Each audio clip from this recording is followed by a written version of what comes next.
बरं, फर्स्ट चॅप्टरचं नाव काय आपलं, introduction of partnership and partnership final account. नाव लिसन.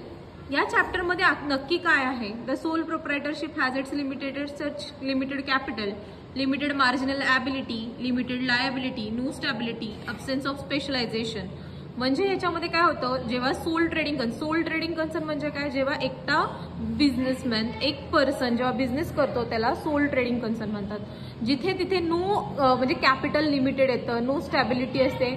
इन दॅट केस आपल्याला काय करावं लागतं, पार्टनरशिप करावी लागते. कारण पार्टनर्स, एकापेक्षा जास्त लोक जास्त कॅपिटल आणू शकतात, जास्त ॲबिलिटी असते, जास्त स्टेबिलिटी असते आणि त्यांच्याकडे स्किल पण जास्त असतात. कारण एकटा माणूस काय काय करणार, त्यामुळे आपण एकापेक्षा जास्त लोकांमध्ये त्याच्यामध्ये इन्व्हॉल्व्ह करतो. आता पार्टनरशिप फायनल अकाउंट म्हणजे कमीत कमी 2 लोक और मोर दॅन दॅट, म्हणजे 2 किंवा 2पेक्षा जास्त लोक एकत्र येऊन जो बिझनेस चालू केला जातो त्याला म्हणतात partnership final account. Okay.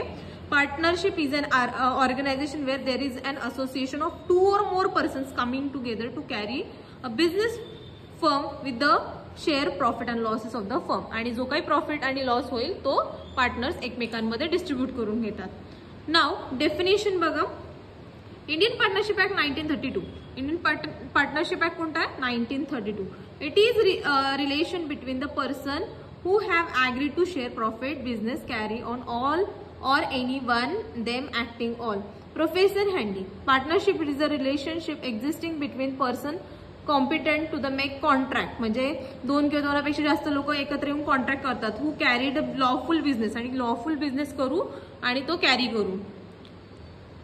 Is common with the view of the earn private gain. नाव in this chapter there are some features आणि हे सगळ्यात जास्त इम्पॉर्टंट आहेत. ओके. नाव ॲग्रीमेंट. जेव्हा आपण पार्टनरशिप फर्म चालू करतो तेव्हा आपल्याला एक पार्टनरशिप ॲग्रीमेंट करावं लागतं. इट कॅन बी ओरल और रिटर्न. तोंडी सुद्धा असू शकतं किंवा रिटर्न असू शकतं. मोस्ट ऑफ द आपण काय करतो, रिटर्न ॲज अ प्रूफ म्हणून आपण रिटर्न ठेवू शकतो. आणि त्या ॲग्रीमेंटला पार्टनरशिप डीड म्हणायचं. काय म्हणायचं आहे? Partnership deed. Okay. Return agreement of partnership is called as a partnership deed. नाव नंबर ऑफ पार्टनर. मिनिमम लोक किती लागतात पार्टनरशिप फर्म मध्ये? 2 and maximum there are 50 partners. 50 partners. Minimum किती? 2, मॅक्झिमम 50. नाव लॉफुल बिझनेस. बिझनेस कसा असला पाहिजे? Lawful. It cannot be illegal वगैरे. Sharing profit and losses. The purpose of partnership is to maximize the profit. Partners have to share profit and losses according to their ratio in given agreement. If the agreement is silent about the ratio, silent means what? जर आपण agreement मध्ये ratio लिहिलेला नसेल तर जो काही profit किंवा loss होईल तो इक्वली वाटला जातो.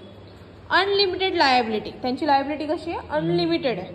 अनलिमिटेड लायबिलिटी मीन्स जो काही नुकसान जर झालं, सो इन दॅट केस तुमचे जे काही म्हणजे the liability of partner in unlimited joint and several that partners are liable till the last rupees in their pocket. म्हणजे स्वतःची पर्सनल ॲसेट जिथे अटॅच असते त्याला आपण अनलिमिटेड लायबिलिटी म्हणतो. Registration compulsory in Maharashtra only as per the Indian partnership act 1932. Indian partnership act कोणता आहे? 1932. Joint ownership and management. आता कसं आहे याच्यामध्ये इंडियन पार्टनरशिप ह्याच्यामध्ये joint owner and joint management. ठीक आहे. Principal and agent. बिझनेसमध्ये पार्टनर हा स्वतः प्रिन्सिपल असतो ॲज वेल एज तो स्वतः ओनर असतो. ठीक आहे. थँक्यू.